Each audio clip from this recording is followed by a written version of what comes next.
कहानी की शुरुआत शहर से दूर एक वीरान सी जगह से शुरू होती है। सीमू नाम का लड़का अपनी गाड़ी में बैठकर दूसरे शहर जा रहा था। सीमू के दोस्त दूसरे शहर में पार्टी करने वाले थे और सीमू उसी पार्टी में हिस्सा लेने जा रहा था। उसके दोस्त पहले ही दूसरे शहर पहुंच गए थे, लेकिन सीमू को कुछ जरूरी काम थे, इसलिए वह अब अकेला ही जा रहा था। दूसरी तरफ सीमू के दोस्तों ने भी पार्टी की पूरी तैयारी कर ली थी। उन लोगों ने ऐसी लड़कियों को भी बुला लिया था जो पैसे लेकर लड़कों का पानी निकालती थी। सीमू के दोस्त पार्टी में पूरे मजे करना चाहते थे, इसलिए उन्होंने लड़कियों के साथ साथ दारू का भी इंतजाम कर रखा था। उधर सीमू की गाड़ी में कोई परेशानी आ गई थी, जिस कारण वह अपने दोस्तों की तरफ धीरे धीरे जा रहा था। इसी बीच रास्ते में उसकी गाड़ी बंद हो जाती है। सीमू देखता है कि गाड़ी गर्म हो गई है। वह उसे ठंडा करने की कोशिश भी करता है, लेकिन गाड़ी फिर भी स्टार्ट नहीं होती। सीमू जिस जगह पर था उस जगह पर फोन का सिग्नल भी नहीं था, जिस कारण सीमू की परेशानियां बढ़ गई थी। सीमू कुछ सोचकर पैदल ही आगे बढ़ने लगता है। उसे पूरी उम्मीद थी कि आगे उसे कोई ना कोई मदद मिल जाएगी, जिसके बाद वह अपने दोस्तों तक पहुंच जाएगा। थोड़ी देर चलने के बाद सीमू एक बड़े से घर तक पहुंच जाता है। वो जैसे ही दरवाजे पर आहट करता है तो दरवाजा अपने आप खुल जाता है। दरवाजा खुलते ही सीमू अंदर आता है और तभी एक लेडी उसके पास आती है। इस लेडी का नाम लीजा था। सीमू उसे सब बताता है कि मेरी गाड़ी खराब हो गई है और मैं अपने मिस्त्री को फोन करना चाहता हूँ। उसकी बात सुनकर लीजा पहले उसे थोड़ा आराम करने को कहती है, क्योंकि सीमू काफी थका हुआ लग रहा था। वह सीमू को एक कमरे में लाती है और उसे पीने के लिए जूस देती है। लीजा उसे बताती है कि यह घर मेरा फार्म हाउस है, ये जंगल के बीचों बीच है, यहाँ फोन का सिग्नल नहीं आता, इसलिए मेरे पास भी फोन नहीं है। इसी बीच वह कोई आवाज सुनकर बाहर की तरफ जाती है। उसके जाते ही लीजा की नौकरानी सीमू के पास आती है।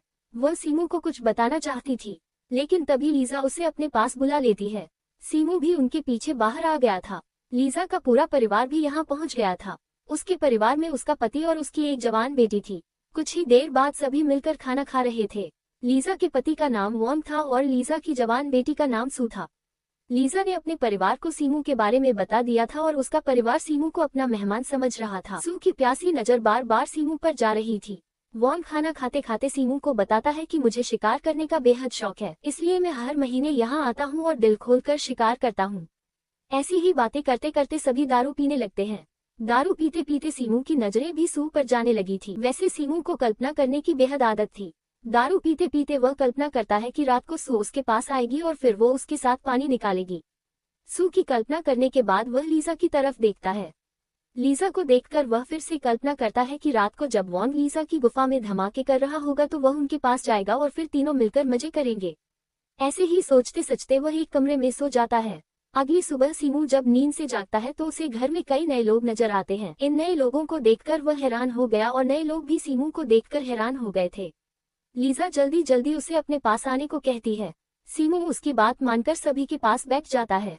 वॉन्ग सीमू को सभी के बारे में बताता है कि यह लोग मेरे और लीजा के रिश्तेदार हैं। इसके बाद वह सभी को सीमू के बारे में भी बताता है।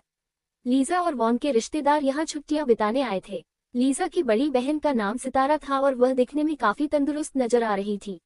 ये सभी लोग बातें कर ही रहे थे कि इसी बीच और भी लोग आ जाते हैं। ये लोग भी लीजा और वॉन्ग के रिश्तेदार ही थे।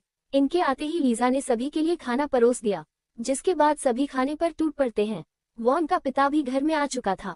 सीमू की नजर जैसे ही उस पर पड़ती है तो वह उसे देखकर हैरान हो जाता है। सीमू को वॉन्ग और लीजा रहस्यमयी लग रहे थे, इसलिए वह उनके बारे में वॉन्ग के पिता से बात करना चाहता था। वह जैसे ही वॉन्ग के पिता के पीछे जाता है तो उसे वॉन्ग का पिता कहीं नजर नहीं आता। सीमू को अब ये पूरा घर अजीब लगने लगा था। वह फिर से कल्पना करता है और इस बार उसे एक चुड़ैल नजर आती है जो इंसानों का खून पीती थी।